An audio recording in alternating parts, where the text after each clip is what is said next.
నేను మీతో పంచుకోబోతున్నటువంటి ఈ పాఠ్యాంశం యొక్క పేరేంటంటే నలుగురితో నేను, నలుగురిలో నేను అనేది నేర్చుకుంటాం మనం. టైటిల్ అర్థమవుతుంది, సబ్జెక్ట్ అర్థమవుద్ది. నలుగురితో నేను, నలుగురిలో నేను, రెండు పదాలు ఉంటాయి. లోకం ఈ రెండిట్లో ఏ పదాన్ని సామెతగా వాడతారు? నలుగురితో నేను. ఏం చేసినా, ఎక్కడికి వెళుతున్నా, నలుగురు ఏం చేస్తే అదే నేను చేస్తాను. నలుగురితో వెళ్ళిపోతే చాలు, నలుగురితోనే నేను అని మాట్లాడతాం. లోక సామెత నలుగురితో నేనైతే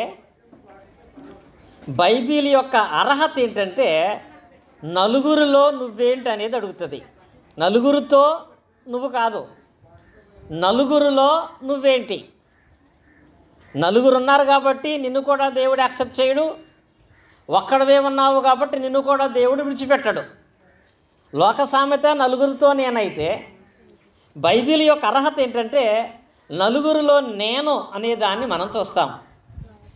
ఈరోజు ఒక నలుగురు క్యారెక్టర్ల గురించి మాట్లాడుకుంటాం మనం.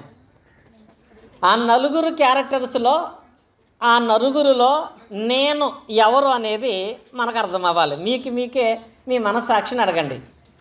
4 క్యారెక్టర్లు పరిచయం చేస్తా. క్యారెక్టర్స్ అంటే పాత్రలు.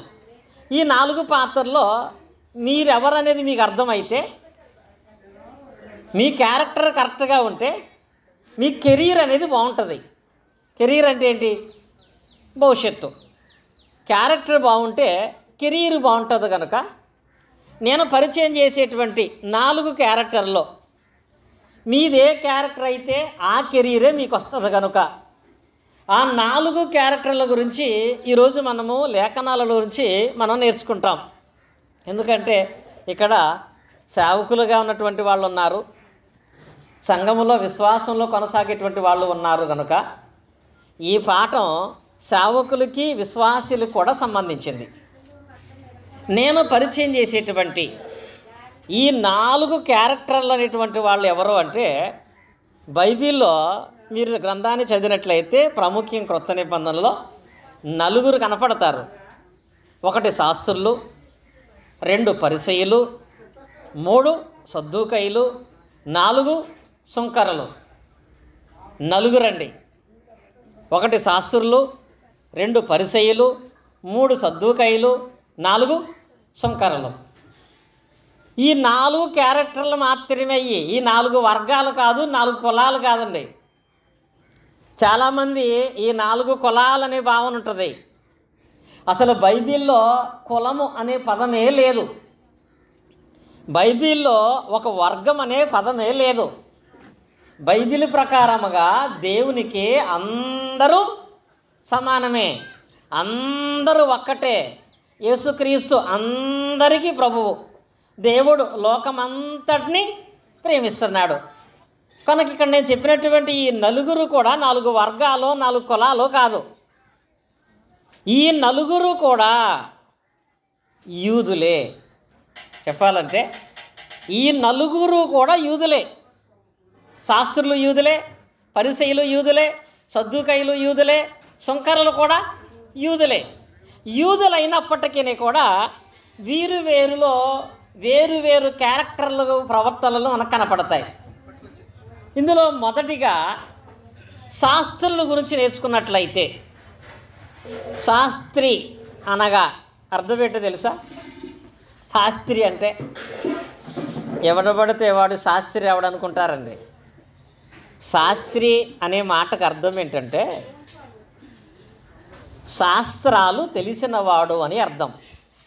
శాస్త్రి అంటే అర్థం ఏంటి? శాస్త్రాలు తెలిసినవాడు అని అర్థం. ఎవరు శాస్త్రాలు పూర్తిగా తెలుసుకున్నా వాళ్ళు ఏమవుతారు? శాస్త్రే. శాస్త్రికి ప్రత్యేకమైనటువంటి విధానం ఏమీ లేదు. శాస్త్రాలు తెలిసినటువంటి వాడు శాస్త్రి. పరిశుద్ధ గ్రంథములో మీకు ఒక శాస్త్రిని జ్ఞాపకం చేస్తాను. పాత నిబంధన భాగంలో నెహెమ్యా గ్రంథాన్ని మనం చదువుకున్నట్లయితే, నెహెమ్యా గ్రంథము 8వ అధ్యాయము 13వ వచనం చూడండి. నెహెమ్యా గ్రంథం 8వ అధ్యాయం 13వ వచనములో, 2వ దినమందు జనులందరిలో పెద్దలలో ప్రధానులైన వారును యాజకులను లేవీయులను ధర్మశాస్త్ర గ్రంథపు మాటలు వినవలెనని ఎవరి దగ్గరకు వచ్చారంట? శాస్త్రి అయిన ఎజ్రా యొద్దకు కూడి వచ్చిరి అని రాయబడింది. అంటే సంఘములో ఉన్నటువంటి పెద్దలు, దేవుని పరిశుద్ధమైన మందిరములో పనిచేసేటువంటి యాజకులు, సహకరించేటువంటి లేవీయులు సహితము కూడా దేవుని వాక్యం అనే విషయంలో వినటానికి లేక తెలుసుకోవటానికి ఎక్కడికి వెళ్తున్నారు? శాస్త్రి దగ్గరికి వెళ్తున్నారు. ఇక్కడ ఎవరు శాస్త్రి? ఎజ్రా అనేటువంటి ఒక ఆయన ఉన్నాడు, ఆయన శాస్త్రి. శాస్త్రి అంటే శాస్త్రాలు తెలిసినవాడు. ఇంకా మీకు అర్థం అవ్వాలి అంటే ఈయన శాస్త్రాలన్నీ కూడా, ముఖ్యంగా దేవుని యొక్క ధర్మశాస్త్రం అంతా కూడా బాగా చదివినటువంటి వాడయ్యుండి ఏ నెలలో ఏ రోజున ఏ పండగ చేయాలి, ఏ నెలలో ఏ రోజున దేవునికి బలి ఇవ్వాలి అనేది నిర్ణయించేవాడు ధర్మశాస్త్ర ప్రకారంగా. శాస్త్రి అంటే ఏ రోజు ఏం జరగాలని శాస్త్రాలను బట్టి నిర్ణయించేటువంటి వాడై ఉంటాడు. ఇంకా చూడండి, ఎజ్రా గ్రంథములో 7వ అధ్యాయము 10వ వచనం మనం చూసినట్లయితే ఇక్కడ శాస్త్రి అయిన ఆ ఎజ్రా గురించి మాట్లాడతాడు. ఎజ్రా యెహోవా ధర్మశాస్త్రమును పరిశోధించి దాని చొప్పున నడుచుకున్నటకు ఇశ్రాయేలులకు దాని కట్టడలను విధులను నేర్పుటకు దృఢ నిశ్చయము చేసుకొనేను అనే మాట రాయబడింది. అంటే ఇప్పుడు శాస్త్రి ఏం కలిగి ఉంటాడు? ఈ వాక్యాన్ని బట్టి ధర్మశాస్త్రాన్ని పరిశోధించి అందరికీ నేర్పించేటువంటి పని చేస్తాడంట, అందరికీ చెప్తాడు. శాస్త్రి అంటే చెప్పేవాడు. శాస్త్రి అంటే చెప్పేవాడు. కానీ ఇంత ధర్మశాస్త్ర పండితుడుగా, శాస్త్రాలు తెలిసినటువంటి వాడిగా ఉన్నా ఈ శాస్త్రుల్లో కూడా ఒక లోపం ఉంది. అదే వారిని దేవుని ఆశీర్వాదానికి దూరం చేసింది. ఆ శాస్త్రంలో ఉన్నటువంటి లోపం ఏంటంటే, మత్తయి సువార్త 23వ అధ్యాయము 2-3 వచనాలు చదివితే, మత్తయి సువార్త 23వ అధ్యాయము 2-3 వచనాలలో అక్కడ ఉంటుంది, శాస్త్రులను పరిసయ్యులను మోషే పీఠ మందు కూర్చుండువారు గనుక వారు మీతో చెప్పేవాటన్నిటినీ అనుసరించి గైకొనుడి, అయినను వారి క్రియల చొప్పున చేయకుడి. ఎందుకని? వారు చెప్పువారే కానీ చేయరు. ఫస్ట్ ఇక్కడ శాస్త్రిలాగా ఉండాలనుకోవటం మంచిదే, కానీ శాస్త్రిలో ఆ గుణం ఉండకూడదు. ఈ శాస్త్రుల గుణం ఏంటి? చెప్పేవారే తప్ప వాళ్ళు చెయ్యరంట. నేటి దినాలలో ఇలాంటి సేవకులు ఉన్నారు, ఇలాంటి సంఘ సభ్యులు కూడా ఉన్నారండి. ఎలాంటి వాళ్ళు? ఎంతవరకు కూడా మందిరము గోడ ఇక్కడ దాకా కట్టారు, ఇక్కడ దాకా కడితే బాగుంటుందని చెప్పేవాళ్ళు తప్ప కట్టేవాళ్ళు ఎవరండరు. దేవుని సేవకుడు కూడా దేవుని సేవ అలా చేయాలి, దేవుని పరిచయం ఇలా చేయాలి, దేవుని పని అలా చేయాలని చెప్పేవాళ్ళు తప్ప చేసేటువంటి వాళ్ళుగా ఎవరునూ కూడా ఉండరు. ఇలాంటి వాళ్ళందరూ ఏ కేటగిరీ? శాస్త్రులు. ధర్మశాస్త్రం అని తెలిసిన ప్రయోజనం లేనటువంటి వాళ్ళు. అలాంటివంటి వాటిలో ఒకవేళ సేవకుడు అయితే చూడండి, రోమేలకు రాసిన పత్రికలో 2వ అధ్యాయము 21వ వచనములో పౌలు గారు ఏం తేలిపడుతున్నారో చూడండి. ఎదుటివానికి బోధించు నీవు నీకు నీవే బోధించుకొనవా అనే మాట రాయబడింది. అంటే ఇప్పుడు ఒక సేవకుడుగా నువ్వు ఉంటే, ఒక సేవకుల గురించి మాట్లాడుకుంటున్నాం, ఎదుటి వాళ్ళకి బోధించేటప్పుడు ముందు ఏం చేయాలంట? మనముగా అది బోధించుకోవాలంట. ముందు ఎవరికన్నా ఏదైనా చెప్పాలంటే ముందు దాన్ని మనం చేయాలి కదా. ఉచిత సలహాలు ఇవ్వాలి అంటే ఆ సలహా ప్రకారంగా మనం నడుచుకోవాలి కదా. చెబుతున్న మాట ప్రకారంగా నువ్వు చేయలేనప్పుడు చెప్పటానికి నీకు అర్హత లేదు. ఎవరినైనా సరే నమ్మకంగా దేవుని సేవ చేసేటువంటి వాడే మరొక వ్యక్తి విషయంలో సేవ కొరకు చెప్పటానికి అర్హత కలిగినటువంటి వాడుగా ఉంటాడు. బోధలో కూడా సేవకుడు వచ్చి ఆదివారం ఆరాధన మానకూడదు అంటాడు. ఈయనే పెళ్ళుందని ఆదివారం మానేసాడు అనుకో, ఎలా ఉంటుంది? ఆదివారం టైంకి రావాలి, ఆదివారం టైంకి రమ్మన్నాడు, ఈయనే పాటలు అయిపోయి వచ్చాడు, ఎలా ఉంటుంది? చెబుతున్న బోధకి చేస్తున్నటువంటి క్రియలకు సంబంధం ఉంటుందా? అలాంటప్పుడు మీరే అంటారు ఏంటంటే ఈయన చెప్పేవాడే కానీ చేసేవాడు కాదు అని. అలా మీ అయ్యగారు ఎప్పుడూ కనపడరు. కానీ మీలోకి వచ్చేటప్పటికి ఇప్పుడు సరే ఆయన చెప్పేవాడుగాను చేసేవాడుగాను ఉంటున్నారు. సంఘ సభ్యులుగా మీరు శాస్త్రులు లాంటి వాళ్ళు అలాంటి వాళ్ళు కాదా? శాస్త్రులు లాంటి వాళ్ళు అంటే చెప్పేవాళ్ళుగానే ఉంటున్నారా, చేసేవాళ్ళుగా కూడా ఉంటున్నారా? ఎప్పుడైనా ఏదైనా చేయాలంటే నేనే ముందుండి చేస్తాను అనేటువంటి వాళ్ళు ఎంతమంది? అది చేయమని చెప్పా, అది రమ్మని చెప్పా, అది ఇవ్వమని చెప్పా, అది తొడవమని చెప్పా అనేటువంటి వాళ్ళు ఎంతమంది? ఎవరిని దేవుడు ఇష్టపడతాడు? చెప్పటానిక వాక్యం అంతా తెలుసు, చక్కగా నిలబడి మంచి పాటలు పాడాం, గ్రంథం తెలుసు, మీరు శాస్త్రులే, కానీ ఆ లోపం కూడా ఉండకూడదండి. వాక్య భాగంలో యెషయా గ్రంథంలోకి మనం వెళ్ళినట్లయితే 6వ అధ్యాయము 8వ వచనం మనం పరిశీలన చేసినట్లయితే ఇక్కడ మహోన్నతమైన దేవుడు ఒక మాట అడుగుతున్నాడు యెషయా ప్రవక్త ద్వారా. యెషయా గ్రంథము 6వ అధ్యాయం 8వ వచనంలో ఏమని రాయబడిందంటే, అప్పుడు నేను ఎవరిని పంపుదునో, మా నిమిత్తము ఎవడు పోవునని ప్రభువు సెలవీయగా వింటిని. తర్వాత పదం ఎవరైనా చదవండి. యెషయా 6:8 అంతట నేను చిత్తగించుము, నేనున్నాను, నన్ను పంపుమనగా. ఇలా మీ స్థానిక సంఘంలో ఏదైనా ఒక కార్యక్రమం ఏర్పాటు చేస్తే నేనున్నాను అనేటువంటి వాళ్ళు ఎంతమంది? అయ్యగారు నేను ఉండను కానీ అనేవాళ్ళు ఎంతమంది? మీరు అడగండి, మీ మనస్సాక్షిని అడగండి. నేనున్నాను అనేటువంటి వాళ్ళు ఎంతమంది? ఇక్కడ మహోన్నతమైన దేవుడే పరిచర్య చేయాలి, ఉన్నతంగా నా నామం గణపరచబడాలి, నా పరిచర్య చేయడానికి ఎవరుంటారని అడుగుతుంటే ఇక్కడ ఒక ఆయన వచ్చి అన్నాడు, ఎవడో తెలుసా?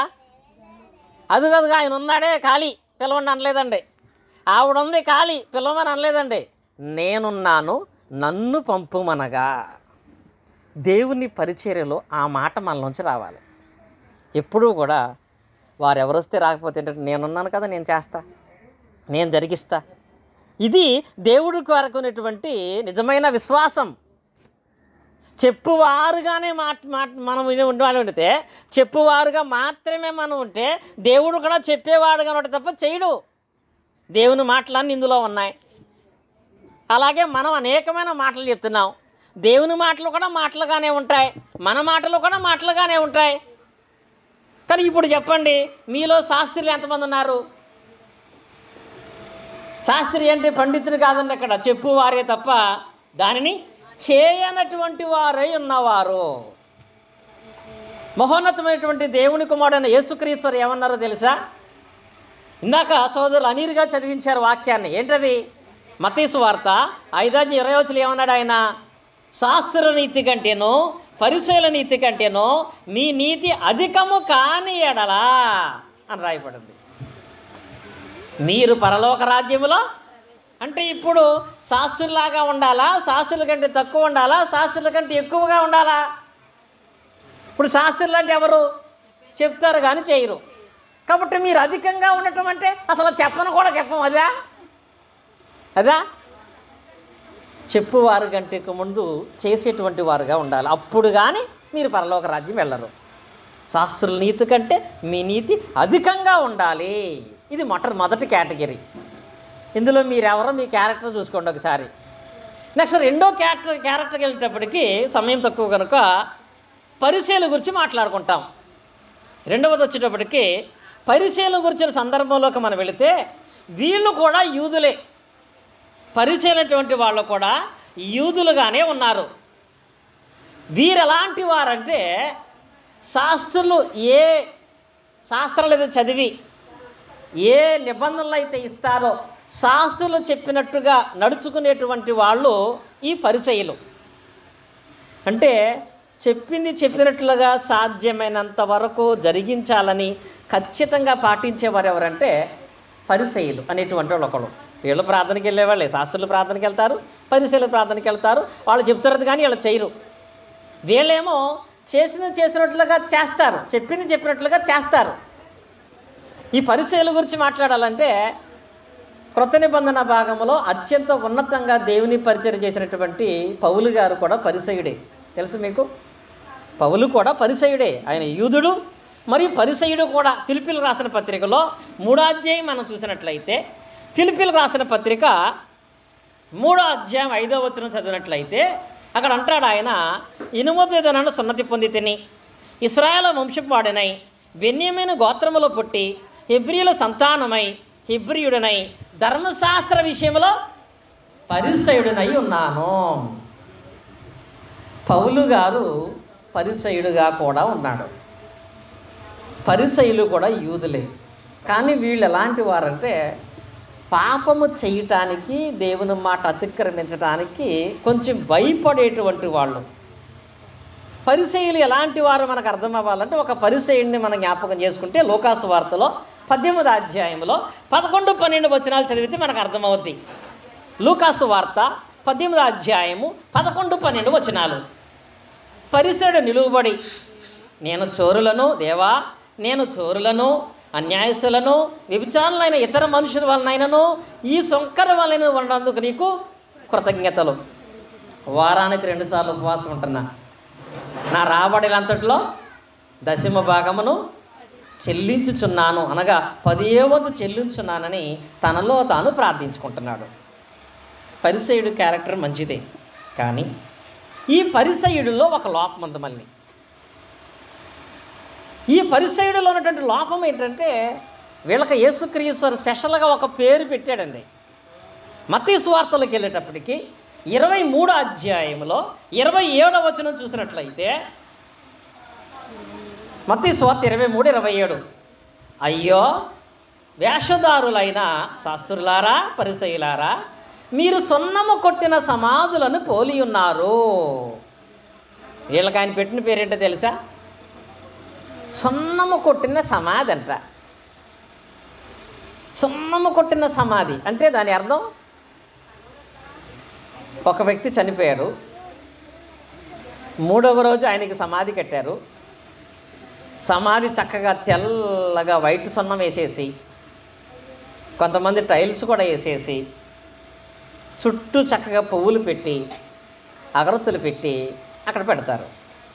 అలాంటి సమాధి దగ్గరికి వెళితే ప్రశాంతంగా, అందంగా, సువాసన వస్తూ ఉంటుంది.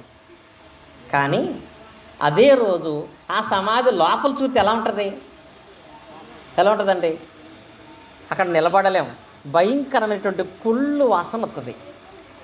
పరిసయ్యులు కూడా ఎలాంటి వాళ్ళు అంటే పైకి సున్నము కొట్టిన సమాధి, లోపల కుళ్ళు, కుతంత్రం, అసూయ అనేటువంటి పెట్టుకుని ఉన్నటువంటి వాళ్ళు.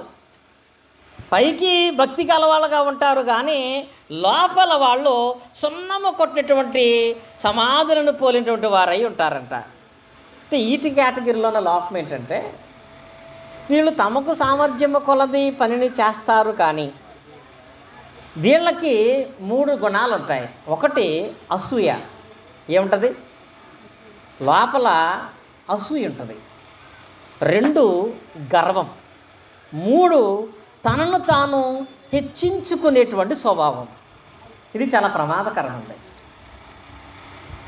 దేవుని విషయంలో చేయనటువంటి వాళ్ళు శాస్త్రులుగా ఉండిపోతే చేసి నేనే చేశాను, ఎవడూ చేయలేదు, నేను చేయకపోతే అసలు ఇది లేదు అని మాట్లాడేవాడు పరిసయ్యుడండి.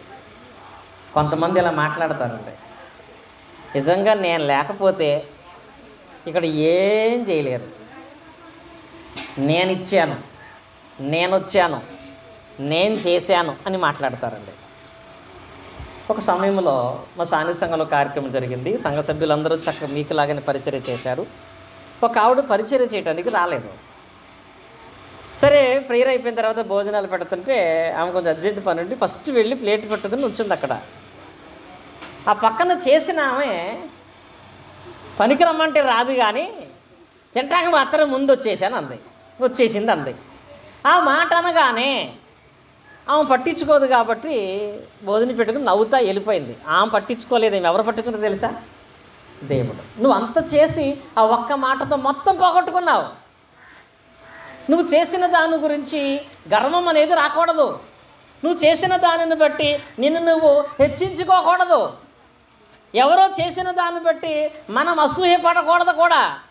కొంతమంది చేసి తింటే చేసేవాళ్ళు అసూయపడతాడు. నువ్వే చేయాలా, నువ్వే వెళ్ళాలా, ఇంకెవడో లేడా అంటారండి. అది చాలా దౌర్భాగ్యమైన స్వభావం. నీవు పని చేయలేదు సంఘంలో, ఎవరో ఒక స్త్రీ వచ్చి అక్కడ పని చేస్తున్నప్పుడు ఏమనాలి? అమ్మ నీకులాగా నేను చేయలేకపోతున్నాను అనాలి తప్ప, వీళ్ళ చేయకపోగా చేసేవాళ్ళు చెడగొట్టే పని చేస్తే వాళ్ళ జీవితాలను దేవుడు పాడు చేస్తాడు తెలుసా. అలాంటి స్వభావం కలిగినటువంటి వాళ్ళు ఎవరంటే ఈ పరిచయులుగా ఉన్నటువంటి వాళ్ళండి.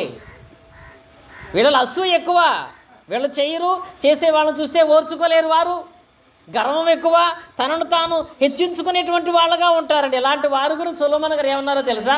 సామెతల గ్రంథంలో 16వ అధ్యాయము 18వ వచనం మనం చదువుకున్నట్లయితే అక్కడ ఏం రాయబడింది చూడండి. నాశనమునకు ముందు ఏం నడుస్తుంది? గర్వము నడుచును. పడిపోటకు ముందు అహంకారమైన మనసు నడుచును. పరిసయుడిగా ఉంటే నాశనాన్ని మనం చూస్తాం. అంటే మన హెచ్చించుకుని మేమే గొప్ప, మేమే చేసామనే స్వభావాన్ని కలిగి ఉంటే, దేవుని రాజ్యానికి వారసులం కావాలంటే, దేవుడు మనల్ని ఆస్వాదించాలంటే, నువ్వు ఏదైనా ఒక పరిచర్య జరిగిస్తున్నప్పటికీ కూడా ఎలాంటి మాటలు రావాలంటే, లూకాసు వార్త చూడండి 17వ అధ్యాయం మన పరిశీలన చేసినట్లయితే, లూకాసు వార్త 17వ అధ్యాయం 10వ వచనం చూడండి. అటువలే మీరును మీకు ఆజ్ఞాపించబడినవన్నీ చేసిన తర్వాత మేము నిష్ప్రయోజకులమైన దాసులము, మేము చేయవలసిందే చేసి ఉన్నామని చెప్పాలంట. ఎప్పుడు? చేయవలసినవన్నీ చేసేసిన తర్వాత. నీ స్థానిక సంఘంలో ఏదైనా బైబిల్ క్లాస్ జరుగుతున్నా, స్త్రీల కూడా జరుగుతున్నా, ఆదివారం ఆరాధన విషయమైనా మీకంటూ ఏదైనా ఒక పని ఉందా? నేను లేకపోతే ఆ పని చేసేవాళ్ళు ఉండరని మీకంటూ ఏదైనా పని ఉందా? ఆరాధనకి అందరూ వస్తారు. ఆరాధనకి వెళ్ళే నీకు పని ఏంటి? మా దగ్గర ఒక అబ్బాయి అన్నాడు, ఫస్ట్ వచ్చి ఆయనే కుర్చీలు వేయాలి. కుర్చీలో ఒకవేళ ఎవరైనా వేస్తానంటే ఫీల్ అయిపోతాడు, బాధపడిపోతాడు. ఒక నిర్ణయం, అది నాది అనే భావన. మరి దేవుని పరిచర్య విషయంలో ఏ కార్యక్రమం జరుగుతున్నా దాంట్లో ఇది నా పాత్ర అనే స్వభావం ఉండదా? నలుగురితో నేనా? నలుగురిలో నువ్వా? అందరితో కలిసి ప్రార్థనకి వెళ్తున్నా, అందరితో వచ్చిన నలుగురితో నువ్వు, ఇంక నీకు వాళ్ళకి తేడా ఏముంది? ఇక్కడ దేవుడేమన్నాడో తెలుసా? ఏదైనా చేయమన్నప్పుడు నేను ఏం చేయలేను, నిష్ప్రయోజనమైన దాసుని అనుకోమని చెప్పలా. చేయవలసినవన్నీ చేసేసాక. ఇప్పుడు చేశాక చేయకముందట మనం ఏమని, నేను ఎందుకు ఏం చేస్తాను, నేనేం చేయగలను, నా వల్ల ఏమవుద్ది? అది నిజంగా నిష్ప్రయోజనమైన వాడే. చేయవలసినవన్నీ చేసిన తర్వాత అప్పుడు అనుకోవాలంట, నేను నిష్ప్రయోజనమైన దాసుడిని, నిష్ప్రయోజనమైన దాసురాలని, చేయవలసిన మట్టికే నేను చేశాను, అంతకంటే ఎక్కువ చేయలేకపోయాను. ఇందాక సిస్టర్ చక్కగా టిఫిన్లు పెట్టారు, టీలు ఇచ్చారు. అది చేసిన తర్వాత ఏమనుకోవాలి? నేను కాబట్టి అందరికి టిఫిన్ పెట్టాను, కానీ లేకపోతే ఎవడు పెడతాడు అనుకుంటే ప్రయోజనం లేదండి. టిఫిన్లు మాత్రమే పెట్టగలిగాను నేను. ఇంకా ఏమన్నా చేస్తుంటే బాగుండేది అనిపించాలండి. అది దేవుడు కోరుకునేది. అది పరిచయలు లేదు. అందుకే వాళ్ళు ఏమన్నాడు తెలుసా?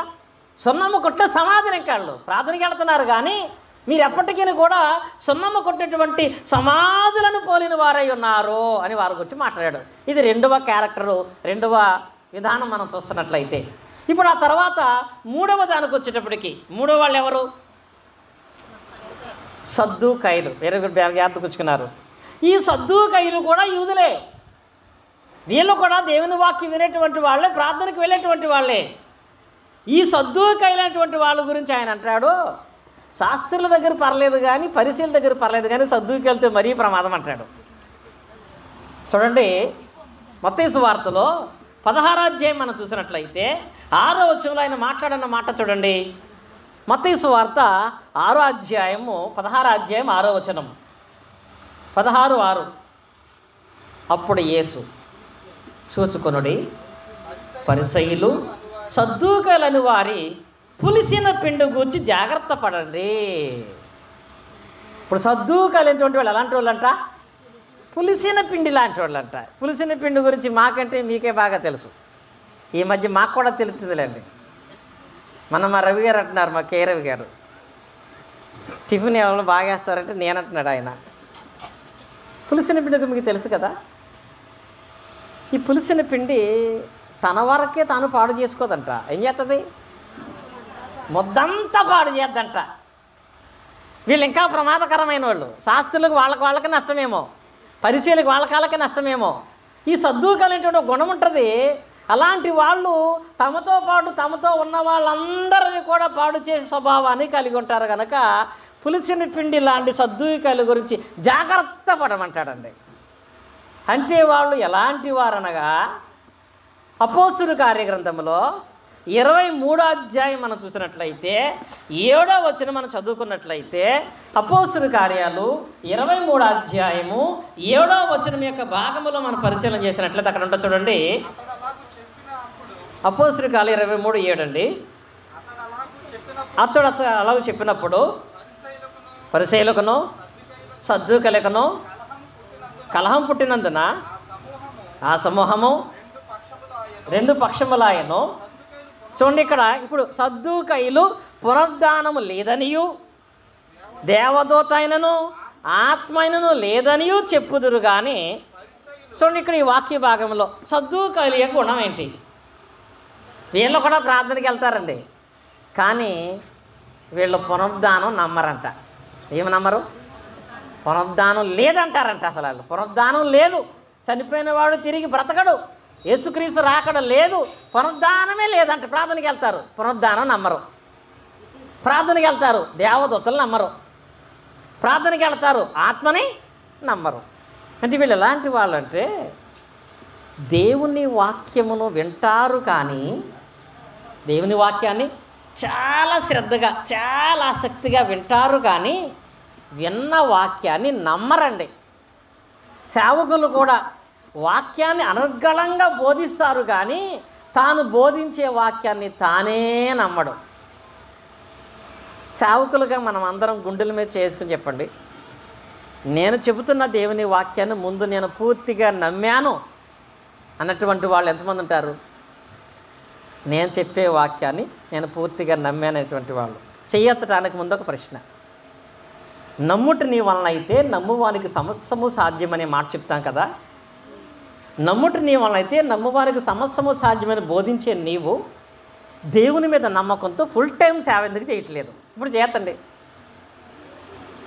అంటే దాన్ని అద్భుతంగా వాక్యం చెప్తున్నాం, బోధిస్తున్నాం, బోధకుడుగా కరెక్ట్గానే ఉన్నాం. ఆచరణకు వచ్చేటికి మనలో సద్దూకడి కనపడుతున్నాడు. మనం వెంచి బోధిస్తున్నాము కానీ దాన్ని నమ్మట్లేదు. నమ్మిన వాడుగా ఉంటే నీ ప్రవర్తన, నీ పరిచర్య, నీ సంఘ అభివృద్ధి వేరే రకంగా ఉంటుంది. మనలో సద్దూకడి కనపడుతూ ఉంటాడు అప్పుడప్పుడు. బోధిస్తున్నాము కానీ మనం నమ్మట్లేదండి. విశ్వాసంలో కూడా సద్దూకలు అనేటువంటి వాళ్ళు ఎలా ఉంటారు అంటే దేవుని గురించి మాట్లాడుతున్నప్పుడు అపోస్తలుల కార్యం 17వ అధ్యాయము 2వ వచనం ఉంటుంది. అంటే అక్కడ ఆదికాండం 17వ అధ్యాయము 1వ వచనం చూడండి. ఆదికాండం 17వ అధ్యాయం 1వ వచనంలో ఇక్కడ దేవుడు చెప్తున్న మాట ఏంటి? అబ్రహాముతో ఆయన మాట్లాడుతున్న మాటలో 17:1లో నేను సర్వశక్తి గల దేవుడను అనే పదం ఉంది అక్కడ.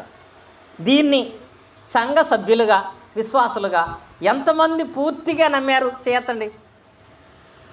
దేవుడు సర్వశక్తి కలిగిన దేవుడైనా కాదా? అవునా?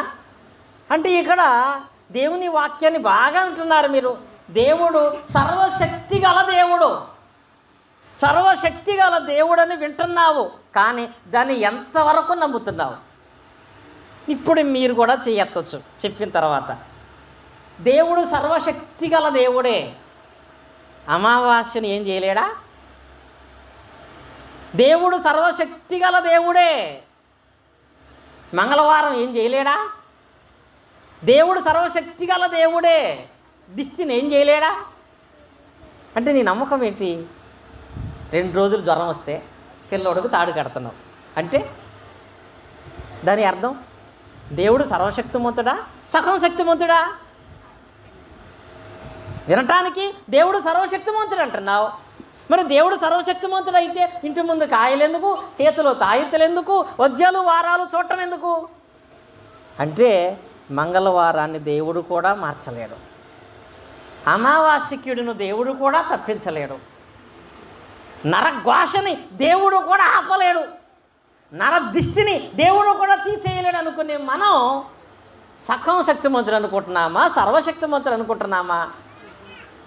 దేవుని వాక్యాన్ని అనర్గళంగా మనం చదువుతున్నాము, వింటున్నాము, విశ్వాసం కలిగిన వాళ్ళంగా చెప్పుకుంటున్నాము, కానీ ఇంకా చాలామంది పూర్తిగా దాన్ని నమ్మట్లేదండి. మొన్న మా స్థానిక సంఘంలో ఒక సబ్జెక్టు చెప్పాను నేను. ఏం సబ్జెక్టు? లోక ఆచారాల దరిద్రం అనే సబ్జెక్టు చెప్పాను నేను. లోకాచారాల దరిద్రం అంటే చెప్పిన దాంట్లో ఎగ్జాంపుల్ చెప్తాను. ఇప్పుడు నేను మా ఇంటి దగ్గర నుంచి బయలుదేరి బండి వేసుకుని బయటికి వెళ్తున్నాను అనుకోండి. ఒక ఆవిడ ఉంది, తన భర్త లేడు. ఆమె నాకు ఎదురుస్తూ ఒకసారి నేను ఇక్కడ ఉన్నాను, ఆమె షాపు దగ్గర ఉంది, నన్ను చూసి వెనక తిరిగి అట్టు ఉండిపోయింది. ప్రార్థనకు వచ్చి ఆమె ఉండిపోయేటప్పటికి నేను మాట్లాడకుండా మౌనంగా వెళ్ళిపోయాను. ఆమె మనసులో ఏమనుకుంటుందో తెలుసా? ఏదో పాపం అయ్యగారు ఏదో మంచి పని మీద వెళ్తున్నాడు, నా వల్ల అది పాడవటం ఎందుకు, బయటికి వెళ్తున్నాడు ఏదో అయిపోవటం ఎందుకు, క్షేమంగా వస్తే చాలనుకుంటున్నాడు ఆయన. ఆ విషయంలో నేను ఆదివారం ఏం చెప్పాను తెలుసా? ఆమె పేరెత్తలేదు, కానీ నేను ఒక ఆమె వెళుతుంటే ఇలా ఆగిపోయింది, ఇంకా దరిద్రం ఆమెకు పోలేదనిపించింది నాకు అన్నాను నేను. ఏం పోలేదు, ఇంకా దరిద్రం వదల్లా. దేవుని వాక్యం ఎంత వింటూ ఉన్నా, ఎంత అర్థం చేసుకుంటూ ఉన్నా, ఆయన సర్వశక్తిమంతుడైన దేవుడనే వాక్యం స్పష్టమవుతూ ఉన్నా, ఇంకా లోక సంబంధమైన ఆచారాల కొరకు భయపడుతూ ఉన్నావు. అంటే నువ్వు నలుగురితో నీవా, నలుగురిలో నీవా? నలుగురితో నీవైతే దేవుని నుండి ఎలాంటి ఫలితాన్ని, ప్రయోజనాన్ని, చివరికి పరలోకాన్ని కూడా మనం పొందలేము. ఇంకా 4 కేటగిరీ 2 నిమిషాలు చెప్తాను నేను. 4వది ఏంటి తెలుసా? 4 వాళ్ళు ఎవరు? సుంకరులండి. వీళ్ళెవరు? సుంకరులు. సుంకరులు అంటే వీళ్ళెవరు నీచమైన జాతికి చెందిన వాళ్ళు కాదండి, వాళ్ళు యూదులే, వాళ్ళు ప్రార్థనకి వెళ్ళేటువంటి వాళ్ళే. ఇంకా చెప్పాలంటే ఈ ముగ్గురు కంటే రిచ్గా బతికేవాళ్ళు వాళ్ళు. సుంకరి అనే మాటకు అర్థం ఏంటంటే, సుంకం అంటే ఏంటి? పన్ను వసూలు చేసేవాడు. ఇంకా చెప్పాలంటే గవర్నమెంట్ జాబ్ అయింది, ఇన్కమ్ ట్యాక్స్ ఆఫీసర్స్ వాళ్ళందరూ యూదులే, కానీ రోమా ప్రభుత్వం యొక్క అధికారంలో వాళ్ళు పన్ను వసూలు చేసేటువంటి వాళ్ళుగా ఉండేటువంటి వాళ్ళు, గొప్ప అధికారాన్ని కలిగినటువంటి వాళ్ళుగా ఉండేటువంటి వాళ్ళు. ఎంత గొప్ప మంచి గవర్నమెంట్ జాబ్ అయినా, మంచి రాబడి ఉన్నా, ధనవంతుడే అయినా, వీళ్ళ విషయంలో 2 విషయాలు చెప్పుకుంటాం. ఒకటి లూకాసువార్త 18:1 మనం చదువుకున్న దాంట్లో సుంకరి పరిసయ్యుడు ప్రార్థన చేయడానికి వెళ్ళినప్పుడు సుంకరి ఎలా ప్రార్థన చేశాడు? ఎలా చేశాడు? లూకాసువార్త 18:13 చదవద్దు, కానీ సుంకరి నిలవబడి ఆకాశం వైపు కలుతుటకైన ధైర్యము చాలక, తండ్రి పాపిని నన్ను కరుణించమని గుండెలు బాదుకుంటూ ప్రార్థన చేశాడు. ఈ సుంకరిలో శాస్త్రి కనపడడు. శాస్త్రి అంటే ప్రార్థన చేసుకోండి అని చెప్పేవాడు తప్ప చేసుకున్నాడు కాదండి. చాలామంది ఈ పని చేస్తూ ఉంటారమ్మా, బాగా ప్రార్థన చేసుకో ఇన్ని ముందు నువ్వు చేస్తున్నావా? మరి రవి గారు పొద్దున్నే అందరితో చేపిస్తారు ప్రత్యేకంగా, అది అలవాటు, మనకైతే అందరికి అలవాటు చేయొచ్చు అని. పోనీ పరిసయ్యుడు అంటే పరిసయ్యుడిగా పోనీ ప్రవర్తించాడా? తాను చేసిన గొప్ప గొప్ప పనులు ఏమీ ప్రస్తావించలేదు అక్కడ. నన్ను కరుణించు అని ప్రార్థన చేశాడు. సద్దుకైలాగా నమ్మకం లేనివాడు కాదు. తను తగ్గించుకుని సుంకరి ఎంత గవర్నమెంట్ జాబ్ అయినా దేవుని దగ్గర తను తగ్గించుకొని బ్రతికాడు. 2వది అదే లూకాసువార్త 19:8 చూసినట్లయితే ఇక్కడ ఒక సుంకరి ఉంటాడు. ఈయన మేడు చెట్టు ఎక్కాడు. ఆయన పేరేంటి? జక్కయ్య కూడా ఎవరో తెలుసా? సుంకరి అయినటువంటి ఈ జక్కయ్య ఇంటికి యేసుక్రీస్తు వారు వెళ్ళారు. జక్కయ్య ఇంటికి యేసుక్రీస్తు వారు వెళ్ళగానే సుంకరైన జక్కయ్య ఏమన్నాడో తెలుసా? 8వ వచనంలో జక్కయ్య నిలబడి, ఇదిగో ప్రభువా, నా ఆస్తిలో సగం పేదలకి ఇచ్చేస్తున్నాను. ఎవరి దగ్గరైనా అన్యాయంగా తీసుకుంటే 2 అంతల వాళ్ళు 4 అంతల వాళ్ళకి చెల్లిస్తాను. అంటే ఇక్కడ దేవుని వాక్యము వెనక ముందే క్రీస్తును చూడగానే క్రీస్తును గురించిన కొద్ది విషయాలను బట్టి వెంటనే తనలో ఉన్నటువంటి లోపాలు మార్చుకొని మొదట పేదలకు, తరువాత అన్యాయం చేసిన వాటి విషయంలో క్షమాపణ పొందుకొని దేవునితో ఉండాలని స్వభావాన్ని కలిగినటువంటి వాడుగా ఉన్నాడు. ఎవరు? సుంకరికి ఉన్నటువంటి మంచి లక్షణం, ఎంత గొప్ప ఉద్యోగంలో ఉన్నా తనను తాను తగ్గించుకుని మాట్లాడతాడు. రెండవది, తనలో ఉన్న లోపాన్ని సరిచేసుకోవడానికి ఎప్పుడూ ఇష్టపడతాడు. అది సుంకరికి ఉన్నటువంటి మంచి లక్షణం. ఇప్పుడు 4 క్యారెక్టర్ల గురించి చెప్పాను కదా. ఒకటి శాస్త్రి, పరిసయ్యుడు, సద్దూకాయుడు, సుంకరి. ఈ 4 మనం ఎవరం అని ప్రశ్నించండి. మనం ఎవరం? నేను శాస్త్రిని కాదు అని ఎవరు చేయొద్దండి. ఎప్పుడూ కూడా నేను చేశాను తప్ప ఎవరికి చెప్పలా అనేటువంటి వాళ్ళు. నేను పరిసయ్యుని కాదు అనేటువంటి చేయొద్దండి, గొప్పలు చెప్పుకోలేదని. నేను సద్దూకాయుడిని కాదనేటువంటి చేయొద్దండి, సుంకరిని అనేటువంటి చేయొద్దండి, సుంకరిని కాదని వాళ్ళు చేయొద్దండి. అయితే ఈ 4 క్యారెక్టర్లు కాకుండా 5వ క్యారెక్టర్ ఏదో మీలో ఉంది, అది నాకు తెలియలే. అంతేనా? దేనికి చేయట్లేదు మీరు, అవునా? కనుక నలుగురితో నేను అనేది కాదండి. ఈ నలుగురిలో నేనెవరు? ప్రాముఖ్యంగా సుంకరిలాగా మనం బ్రతికితే దేవుడు ఆ సుంకరితో ఏమన్నాడో తెలుసా? ఇతడు కూడా అబ్రహాము కుమారుడే, నిన్ను ఆయన కుమార్తెడుగా ఎంచి తగిన ఆశీర్వాదాలు మన జీవితాల్లో కలగ చేస్తాడు. ఈ మాటలు వివరించే విషయంలో అవకాశం సోదరులు సాయి కుమార్ గారికి, ఈ ప్రత్యేకమైన సహవాసం నడిపిస్తున్న రవి గారికి, ఆసక్తిగా ఉన్న మీ అందరికీ కూడా క్రీస్తునామమున మన హృదయపూర్వకంగా తెలియజేస్తాను.